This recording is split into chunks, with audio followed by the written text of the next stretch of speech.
Selamat malam. Welcome to my channel, Masyida MC. Kembara is my life. Okey, selamat malam. Apa khabar korang? Okey, sis baru saja habis kerja dan baru saja sampai rumah.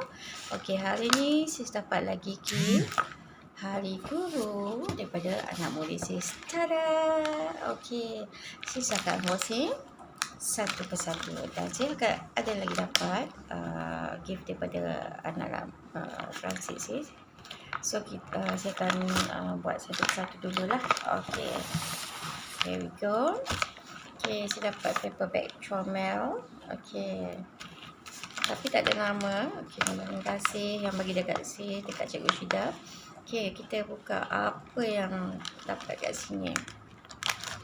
Tada! Okay, kat sini anak murid saya bagi 2 sachet Vicco sebab dia tahu Cikgu Syida suka kopi petang-petang sambil tunggu budak-budak ni balik daripada sekolah. So sis akan minum kopi lah. Sis memang peminat tega kopi. Okey, terima kasih anak murid sis bagi 2 sachet Vicco. Nanti cikgu boleh minum. Okey. Lepas tu kita ada apa lagi kat dalam ni? Okey. Tada! Wah. Kita ada juga 2 sachet kopi Altan dengan 2 Vicco. Okey, so nanti cikgu akan minum. Terima kasih anak murid cikgu. Okey, yang seterusnya dia bagi apa? Altan white coffee. Sedangnya dah ada Altan yang ni.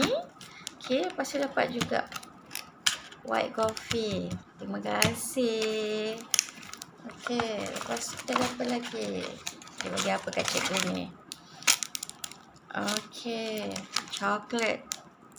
Dia macam coklat mix, coklat bite.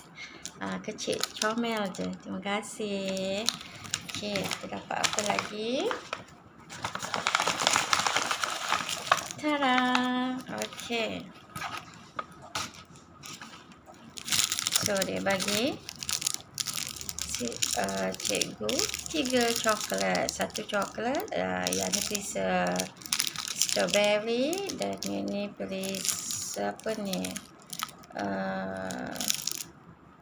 Ni please apa? Cikgu tak nampak lah. Please caramel. Wow, terima kasih bagi cikgu hadiah gift ya. Cikgu boleh minum petang-petang sambil cikgu kunyah-kunyah makan coklat dan biskut baik ni dan juga kopi. Terima kasih. Okey korang, itu saja konten daripada sis. InsyaAllah nanti ke lapangan sis akan buat sini lagi beberapa gift daripada anak-anak murid sepanjang Hari Guru. Okey, selamat malam semua. Bye.